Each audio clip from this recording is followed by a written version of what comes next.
To be honest, some of the kids have been jerks about their dad and him having kids and stuff like that. And it's like he's trying to say, like, I'm young enough to have more kids if I want to. Kody and I are always trying to make sure that our family's complete and there isn't some sweet little spirit in heaven waiting to be born to our family. We just want to make sure that, like, Ari really truly is the last of our family. This is just weird. Honestly, she's the worst. And I'm going to throw something out there. Awful Woman doesn't even begin to cover it. We all know everything we've seen about her and her family on TV. We've watched them change, and lately the OG3 have finally found their voices to speak out against her. But seriously, awful? Come on, it takes way more than that to explain her behavior. Let's talk about how she's treated Kody's kids. The way she's manipulated her own children into seeing themselves as the victims in this whole mess. And don't get me started on her rewriting history, claiming the family welcomed her and her kids with open arms, only to turn around and say they were never accepted. Classic move. And then there's how she's convinced Kody that out of 4 women, only she truly gets him.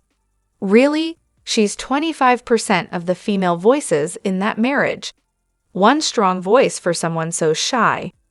Sure, a mistress who the wife has no idea about? That's as bad as it gets. A woman who pretends to be your friend, all sweet and loving in her words, offering friendship and help, then turns around and calls your kids jerks? Yeah, no, awful doesn't even come close. Rant over. Sorry, folks. LOL. Oh, and by the way, I fixed the spelling, rearranged the words, and it makes way more sense. To be honest, Dad had been jerks about some of the kids. Honestly, I thought she would have been smart enough to stay out of the drama between other mothers, their kids and their dad. But guess not. We've got so much to dive into today, so let's not waste any time. Let's jump straight into it. Hey everyone, what's up? It's Elena here, and welcome back to my channel Reality Nexus X. Honestly, Robyns was just a glorified mistress. Let me explain. If you believe in polygamy, it only works when everyone is on the same page, living similar stages of life together. Take, for example, newlyweds, welcoming kids, raising kids, adjusting to plural marriage, becoming empty nesters, growing old, dealing with health issues. All of that is experienced as a unit. But here's the thing. You can't possibly think that bringing in a new wife after 16 years and then trying to start a whole new stage of life with her, while the other wives are pretty much settled in their own phases, is a good idea. For Kody to basically hit the reset button and start from square one with a new woman, while the other wives watched him do it, was wild. It was like watching a husband have an affair, except no one was pretending it wasn't happening. Imagine you're home, dealing with your pregnant daughter, and your husband is across town getting another woman pregnant. Or you're just about to be an empty nester, but he's over there raising toddlers. You've been married for decades, and he's now back to being a newlywed. It's crazy. How could any of those women relate to him, let alone to Robyns? How could they not feel jealous, especially when they're living totally different lives? Kody had to start over from scratch to meet Robyns where she was, when so much had already been established with the other wives. Things were flowing, the family dynamic was set, and then bam! A brand new wife and everything shifts. It's a recipe for disaster, and there's no way a plural family survives that kind of disruption, unless it's full of repressed feelings and unspoken frustration. In reality, it was just a sanctioned affair, and let's be clear, Robyns didn't just step into a new role because of a time gap. She came in thinking she was the expert on polygamy, acting like she was the only one who really understood Kody. I'd be furious if I were one of the other wives, and I wouldn't hesitate to put her in her place. And by place, I mean out the door. It wasn't just about the age gap either. Robyns arrived when the family was on the brink of wealth, which only fueled the perception that she never paid her dues. She wasn't there in the early, messy years when the family was struggling. Kody is the perfect example of what the Dutch call a second brood dad. That's a guy who has kids with his first wife, and then, when those kids are in their late teens or early 20s, he ditches her for someone younger and starts a whole new family. Usually, this guy didn't do much of the child rearing with the first set of kids. He was too busy with his career. But with the second brood, he's all in, carrying babies in slings, picking kids up from school, trying to look young and involved. Kody got his second chance family with Robyns, and it keeps him feeling young, like he's got another shot at life.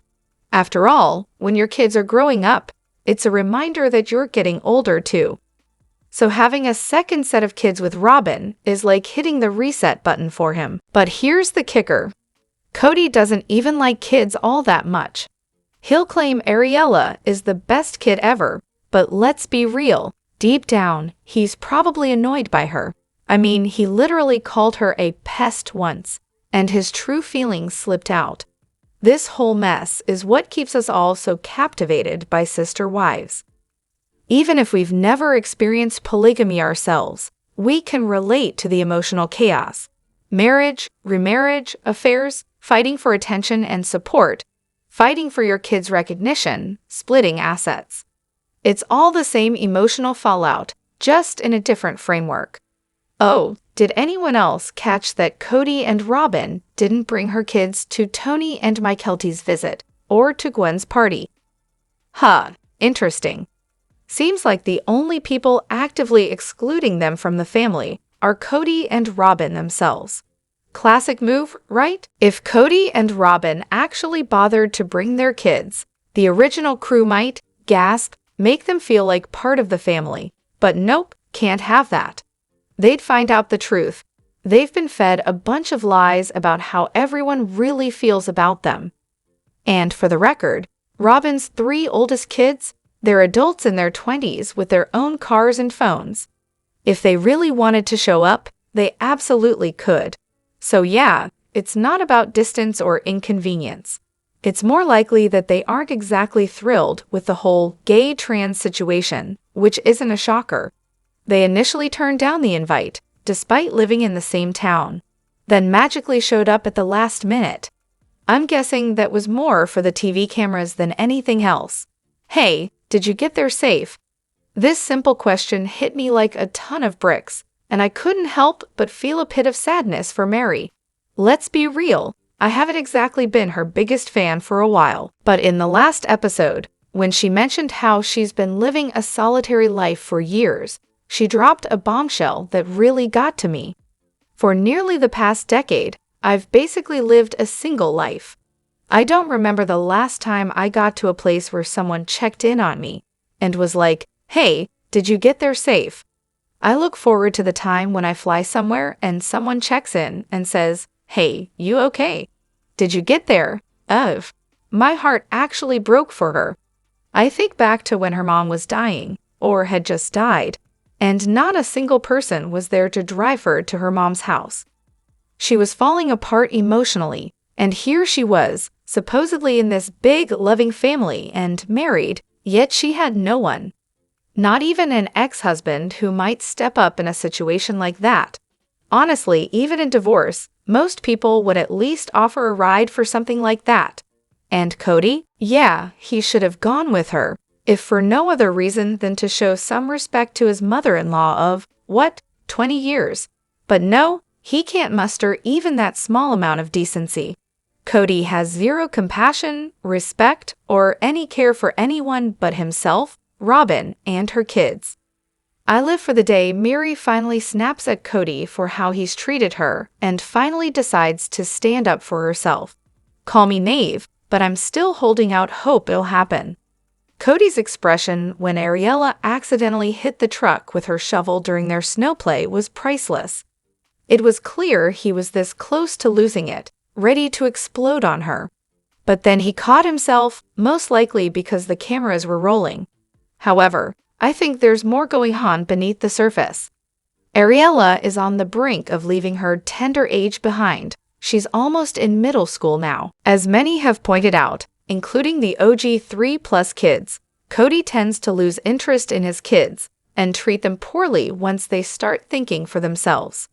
Looking at Ariella's behavior, It's pretty obvious she's never really been on the receiving end of a good yelling from either Kody or Robyn. She's probably been enabled at every turn, even when she's acted out. And that little face crack moment when she hit the truck, that's a glimpse into how Kody tends to treat all his kids once they hit double digits, with the exception of Robyn's oldest. He's all about creating fear, making them feel bad, and asserting his control. But now that the younger kids are growing up, we're starting to see the real Kody, a man who's less concerned about looking like a saint in front of the cameras, and more focused on his need to dominate. It's his own fault, really.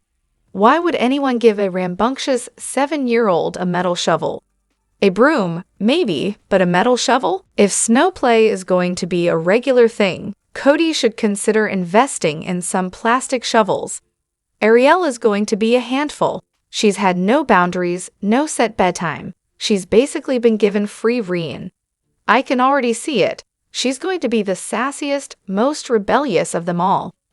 She's going to test Kody at every turn, and we all know how he handles that. If she dares to question him, you can bet he'll turn on her fast. I suspect Ariella's personality will lean more toward Kody's side, and let's be honest, she's had more of his attention since birth than anyone else. That means she's likely picked up a lot of his behavior, and she'll use it.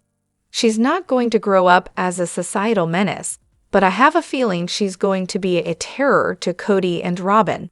Watch out, Kody, your mini-me is coming for you. Kody, in all his glory, casually asks David, "How old is your oldest child?"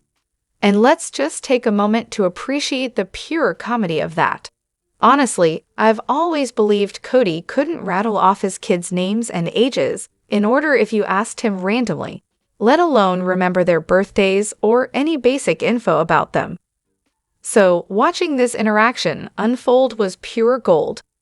It was a perfect, unintentional display of just how absent Kody really is in his kids' lives. It honestly felt like Kody was fishing for David's age through some bizarre, awkward line of questioning.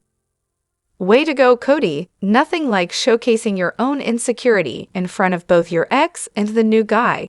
And let's not forget Robyn, who's sitting there smugly smirking at the whole thing. Robyn, you're the shy and kind one, right? Because most adults don't act like they're in middle school, making snarky comments about someone's age, and trying to start some weird competition between kids and grandkids. Honestly, these two couldn't even pull off a decent roast if they tried. It was just embarrassing. You know, Robyn's not exactly the pretty one, not that it really matters. In my opinion, Christine and Janelle have always been the ones who are actually pretty. But who cares what Robyn looks like? She serves Kody, so obviously she's the pretty one in his eyes. Honestly, I don't think Kody's ever once looked at any of his wives and said, "You're beautiful." Nope, in his head, he's the prettiest one in the room, always. I mean, Kody once described his shy little Robyn as pretty while taking a shot at Christine, because, obviously, Christine's ugly flamboyance is just so much to handle. He even made sure to call himself a hunk, unlike David, you know, that other guy who doesn't stand a chance. It's all some weird competition to him. He's actually jealous of Christine because she's with someone new, someone with money, and, let's face it, someone the kids will probably like more than him. I think they're all pretty, though. Then again, I think most people are, because beauty really is in the eye of the beholder. But to Kody, Robyn's the sacred cow. She's untouchable in his eyes. To me, though, she's just a middle-aged, sad sack who complains more than she smiles. Honestly, if a person's constantly harboring ugly thoughts, eventually, it shows. And if you keep it up day after day, year after year, it just gets uglier and uglier until you can hardly stand to look at it.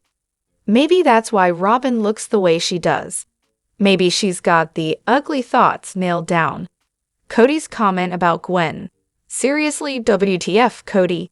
It's hard to call it loving and non-judgmental when you say your daughter's coming out wasn't articulate enough, just because she's attracted to both sexes. Way to go, homophobic jerk. What he probably meant was that she didn't come out on national TV, so he could cash in on it. But sure, let's pretend it's about her not doing it right. Here's the kicker though. Gwen literally said the same thing about Robyn. She said Robyn told her she should have saved the whole coming out thing for the cameras. Classic. As a gay person, it really hit me when Kody pulled the "God told me it's my job to judge and your job to love" line. Like, what even? That sounds like he's implying God thinks being gay is wrong, but Kody just needs to love people anyway. Really? Because, oh, what about the other things God might judge? Like, I don't know, Kody's business practices. You know, funneling money from his wives and abandoning his kids? If there's a God, I'm sure he sees Gwen and Leon for who they truly are, good, kind-hearted people. Meanwhile, Kody's heart? Not so sure about that one. Gabe really needs a better role model, huh? In the latest episode, when Gabe and David were chatting about how David and Christine met, did anyone else catch that look in Gabe's eyes? The giant smile? I swear, it was like pure joy, as if Gabe suddenly realized, hey, maybe I finally have a father figure to look up to. It kind of seemed like he was thinking he might get the love and affection he's been missing ever since his dad dropped the ball. But hey, maybe that's just me. What do you all think? Personally, I thought Gabe was just happy for Christine. I mean, come on, Christine's husband becoming some sort of father figure to Gabe. Not likely. Gabe's an adult, and David's only around at family events. I know Kody's a mess, but I don't think the Brown kids are exactly out there hunting for a father figure. Even Christine's own kids have said they just see David as her husband, not their stepdad. Honestly, I think Gabe was just enjoying the moment, meeting someone new, having a good time, being social and friendly. I don't think he was sitting there thinking, oh great, here comes my new dad. It just looked like he was having a pleasant conversation, nothing more. No deep emotional expectations there. How did Janelle, the supposed financially savvy one, end up here? Meanwhile, Kody and Robyn are living it up in a $2 million mansion, clearly having figured out how to cash in on everyone else's misfortune. Mary? Well, she made out like a bandit with LuLaRoe, at one point raking in a cool $70,000 a month. She's living large, not even remotely concerned about recovering her losses from CP, as long as Kody's the one driving the moving truck. And let's not forget that Mary's always had a taste for extravagant homes. Christine's doing all right too, having made some equity from selling her house. Now remarried, she's got her new husband's income, and they've been looking at decent homes. But Janelle? She's been hopping from one miserable living situation to another, and has, let's be honest, nothing to show for being on TV for over a decade. She can't even get her flower business off the ground without selling merch first. Oh, and let's not forget the money she put toward Robyn's mansion. She didn't even insist on having her name on the deed if things went south. Make it make sense. The truth is, they're not exactly financial geniuses. If someone does their taxes, they probably get credit for being the smartest one in the group. Janelle's made a lot of questionable financial decisions over the years. Kody was her kryptonite, and she fell for every word he said. I used to think she was the one actually managing the finances, but now I'm starting to think she just knew how to work TurboTax. They love to paint Janelle as the financially savvy one, but in reality, she's just the least terrible with money, which honestly isn't saying much. Sure, she's made some better financial choices here and there, but she's also made some huge mistakes. And so if you see, that was a massive one. Let's not forget the RV, and then the giant truck they needed to haul it. That might actually be the worst one, if we're being honest. Janelle's the one who's mostly chosen the terrible living situations, even though Kody got upset she didn't go for better rentals. But hey, with money from the show and her Plexus gig, she seems to be doing fine. She's constantly flying to North Carolina, taking vacations, and even bought a huge plot of land there. So is she the logical intellectual she claims to be? Not really. She's just frugal, avoids confrontation, and occasionally gets an impulse to try something new. Let's not forget what Janelle said in the last episode. She's just the bookkeeper. And there's a huge difference between managing the logistics of money and actually deciding what to do with it. She got credit for making sure the bills were paid, which, let's be real, is the absolute bare minimum for someone supposed to be handling finances. I'm not here to drag her. I get that she cared about her family and was trying to make it work. But the truth is, there was no long-term financial strategy, and she didn't really have authority over the finances, just the tiniest bit of oversight. Let me know what you think in the comments. Don't forget to hit that like button and subscribe to my channel. I'll see you in the next video. Take care and much love to you all.